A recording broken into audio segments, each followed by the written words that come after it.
the most gorgeous pictures can be so empty. And there's a unique type of unrest that lies with being able to create something that's beautiful, but you don't care about it. And that type of misalignment in using a skill set on something that you don't feel fulfilled with, or it doesn't resonate with you, is something that can really wear on a person. Help Me See is a podcast that redefines the word vision through vulnerable and real conversations, my own private introspective ramblings about the things that I think about in the wee hours of the morning, and my deep core belief that your nothingness is your everything, and all you have to do is see. I'm Bianca Mora. I'm your host. I am an educator, a photographic artist, and I believe that your daily photo habit can be the key to unlocking the ability to be more present in your everyday life and live deeper into your intention and purpose. We're not about the small talk here. Grab your coffee, get cozy, and let's talk. Hello, and welcome to another episode of Help Me See. So today is Wednesday when I'm recording this.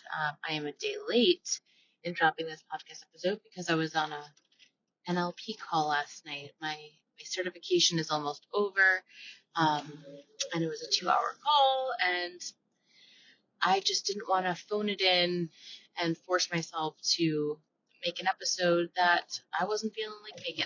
So here I am, you got me fresh. Well, as fresh as I can be these days. So today we had our co-working photo yoga session. And today I had one person on the call with me, and I had read her a quote that really resonated with me from this podcast that I was listening to. And this podcast, it was Michael Singer who was speaking, and he is the author of The Untethered Soul. I love that book so much. If you haven't read it, it's a real gem. But I'm going to read this quote. It was someone in conversation. It was with him, and the conversation was around, once we let go, our consciousness notices more beauty. Once we let go, when we're in disturbance, we're missing that because we have an internal reframe. So when we are fixated on what didn't go the way we wanted it to go or expected it to go or whatever, when there causes that disturbance inside in your energy, you're viewing everything through comparing what it's not, right? So when I relate this to photo, I think about if you're in a session and you walk in and you're like, oh my gosh, it's so dark in here. Oh my gosh, there's not a lot of light, or, oh, it's very cluttered, or, oh, there's not, I don't see clean space, blah, blah, blah, blah, blah. So instead of being with what is and letting yourself see the essence of the space and going from there and noticing because it's so dark in there, where the light comes in that small window is actually the most powerful spot to take a photograph, or blah, blah, blah, blah, blah, blah, blah, blah. You're not seeing that because you're closing yourself off with consuming thoughts around everything that is not. Let me see, what was the second part of that quote? And then the second part was meditation outside of sitting, so active meditation. Relax and let go in real time. We're noticing our perception. Our consciousness recognizes more. So yeah, just an extension of that, in being that when we are able to just be with what is, we can move from there instead of spending so much time and energy contemplating what it is not and how to make it more like what you envisioned instead of riffing off of what is. And what I think is so beautiful and what struck me today was this idea that just in the same way, because photo yoga is just like a very free-flowing, fluid, conversational editing co-working space. And I believe that we have the same opportunities to approach our editing in the way we approach our photo sessions. So if a shoot didn't go as planned, or something went wrong, or there's a glitch in whatever, and you're looking at the images before you start editing, if you're doing digitally, and you're like, oh my gosh, this is not how I usually shoot. How do I get it back to how I normally edit? Maybe that's not the conversation. Maybe the conversation could be, okay, I'm going to be with what is. Here are the images in front of me. Where do I move from here? Like what opportunity is this presenting to me, to expand and to understand deeper into my practice and my skill, and where's the opportunity for witnessing how I photographed, how I chose to photograph in this unique situation. Like there's these images that I took at the retreat that I photographed a couple of weeks ago. I didn't talk about that on here now, did I? I'm going to have to sidebar that. And there was a portion where there was a fire at night, a bonfire, and there was like a release ceremony. And it can be a little bit challenging photographing people and by a fire, and there's a lot you're asking of your camera in terms of of capturing detail and retaining information. But if I had just decided, well, these aren't going to turn out because I'm really pushing and it's not going to be good quality, and I just didn't even go there, I mean, that would have been robbing some beautiful moments from being captured. And then in that same note, in the editing process, if I was like, yep, see, it's too weird, it's not looking the way I like, it's not working how I usually edit, then I wouldn't have found the opportunity to make something different and to go somewhere different with my practice. And that is something that's always offered 100% of the time, no matter how bad something gets fucked up, no matter how much of an experience that you didn't want to have was had, there is so much to learn and go from there. There's just so much. Yeah, I feel like I encounter a session for the first time every time I look at it again. And really, that's how I view photography in general. But yeah, how are you able to, now outside of photography, in your life, encounter what is, and instead of meeting it with the resistance of how do I make it what I want it to be, it was like, where do I go from here? You know, it's funny because I don't listen to a lot of, I got my BFA in photography. I love artist documentaries. I definitely, I'm part of artist communities. So I love it, but I also, at this point in my life, definitely intake more content that's around, consciousness and, empowerment practices and all of that. So the lens in which that I come to the photographic practice with is less from here's how to maximize the skill, because I find that to be such low hanging fruit in the grand scheme of things. I believe like surpassing that and going straight for the jugular of how is this medium one of the most powerful tools and ways of being that you can access and see your life more powerfully, and then serve your clients or yourself more powerfully in this life. I've said it before, and I'll say it again. I really truly believe like the skills to take an aesthetically quote unquote pleasing photograph that is so subjective, you could learn in a week. I really do believe that. And after that week, it's pretty boring. Like, what does it mean? Why are you doing what you're doing? What do you even want to be doing? The most gorgeous pictures can be so empty.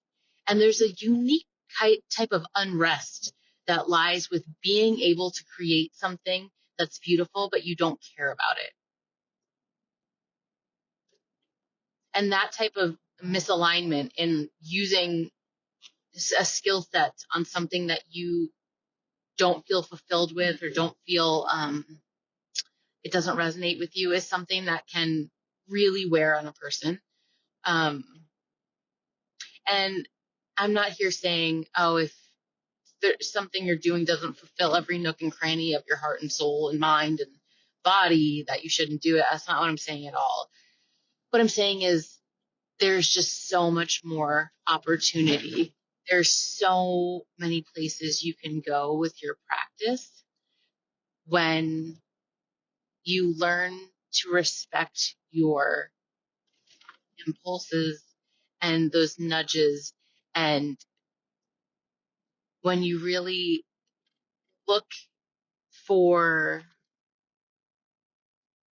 meaning over achievement. There's sometimes I go a really long time without submitting, and then sometimes I'll like cluster, submit to a couple of photo, whatever, calls for entry. And if I ever get hung up on like, oh, well, which one do I think would work, or which one, I always end up thinking, you know what? I feel like it would really mean something if I was selected based on these images, like versus these. Like there are those moments where sometimes you're looking at the other artists and you're looking at the vibe of that, and you're like, well, this seems to fit more with them. But then I'll stop and be like, you know what? Maybe it'll just get drowned out in more of the same, or maybe I'll get some recognition if this gets chosen. But I know deep down I really wouldn't care. But if these pictures of my parents get chosen, that means something. That actually happened recently with me. I was submitting to something, and I ended up getting selected, just to be part of the exhibition, which I was so excited about, because it was an image from my original family thesis work. And I almost didn't submit it because I was like, oh, this is really dated. I'm like, I still feel so strongly about this. And I submitted it, and it was admitted, and which is great. And I think to myself, like, if another image that I took that I didn't care about as much was accepted, how would I have felt? I would have probably been like, yeah, meh. All things to think about. And even if there's anything I'm saying that you don't agree with as well, that's awesome too, because I find it's so much easier for me to become aware of my own principles and perspectives on things that I feel blurry about when someone says something that doesn't align with me. Like, it's a real clear when someone says something. And I'm like, oh, that's how I feel about that. Oh, one time I went to a photo festival, and there was someone doing a talk, and we're talking about sharing and like social, about like beating a dead horse with like social media and artist representation, blah, blah, blah. And the guy that was like the authority on it said something like, I believe social media has given everyone the idea that they have a right to, not a right. Well, he says something pretty polarizing. I don't know who it was. All I know is I saw red and black in my mind. I was so angry.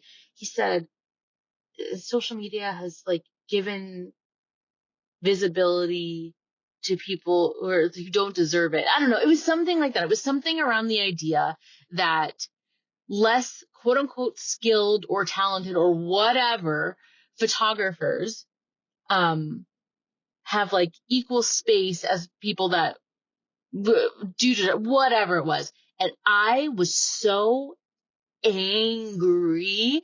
I was like sweating. I was just sitting there. I had nothing to do. I didn't ask the question. I didn't know who this guy was, but I was just so angry. And I was like, oh my gosh, that is not the point at all. And that is so stifling. And I feel like that is so wrong. That space is not an exclusive space. Everyone has a right to voice and post and express themselves and share. I mean,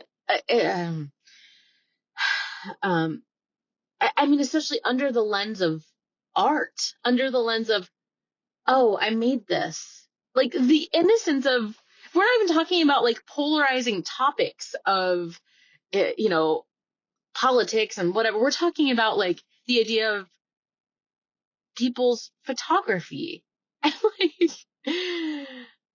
it just totally, to shame anyone into you're not ready, so you shouldn't be able to share. Anyway, I'm getting off on a tangent. I was just so angry, but that was very clarifying for me. And to this day, like I find myself following that thread of like, when I think about how much I enjoy critiques in college, I enjoyed them because it was a container to have really energizing conversations around conceptual practices and concepts and why you chose to visually show this to display this concept and blah, blah, blah. I love that stuff. It's so mind opening.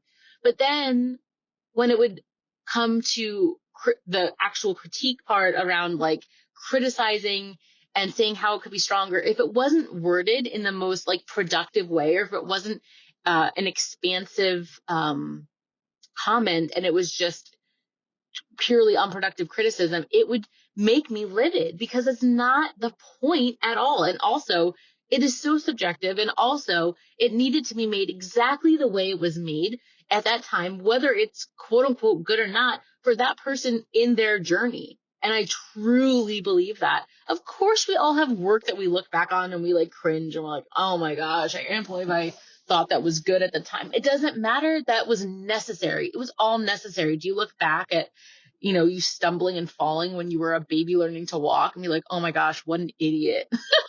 No. like what? What? Anyway,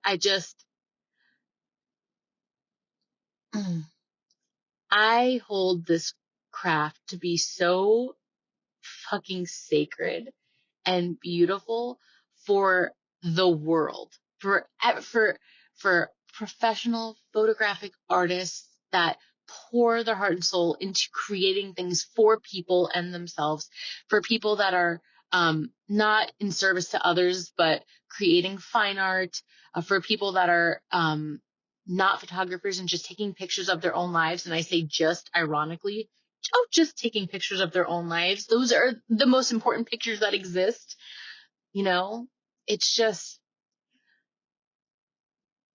I want everyone to feel empowered around their practice. And talking to myself in my car outside my kid's daycare, like a crazy person, getting my blood pumping really affirms that this desire isn't going anywhere.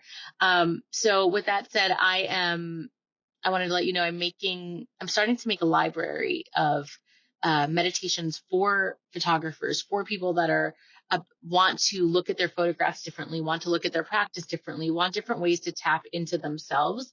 I really want to foster a nurturing environment around the sensitive souls that choose this space and this medium to find meaning and to create meaning in their days.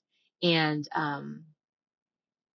so that is why I'm creating the education that I am.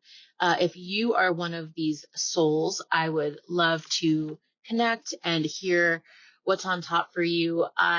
For these next few weeks, in these summer months, I am taking on a handful of gifted coaching clients. So in these sessions, we're gonna connect, have a Zoom call where I just ask you so many questions and just listen, like deeply listen to you and your heart and your goals and your vision and your desires and what you're struggling with in this season, in your photographic practice and what have you. And then we'll book a follow-up call after I go away and really contemplate what you shared. And then we'll have a actual process coaching session as a follow-up. So it's a 2-part thing. I cannot wait. I'm just finishing up my NLP certification. So there will also be NLP work involved. That's neuro-linguistic programming. In that work, you're basically also being introduced to different scripts and specific questioning to help you dig deeper and kind of mess with your own structured thinking, and think outside of your routine and of your habit of being yourself and thinking in this season. It's really exciting work, and if this is something that excites you and you want to get on board early and engage with this experience before it becomes a public offering, then just reach out and click the link in the show notes. For this, in lieu of payment, if you have a powerful experience, that you share it with 5 people, and it doesn't have to be right now. It could be any time in your life. 5 people that you feel like might benefit from this type of work, from the soul searching, this sacred vision expansion and empowerment is really what I'm after and what I hope to connect people with. So that is what I have for you today. I probably could go on a little bit more, but I'm now 5 minutes late walking in here. I hope that this felt good. Please reach out with any questions or comments that you have, and I will see you next time.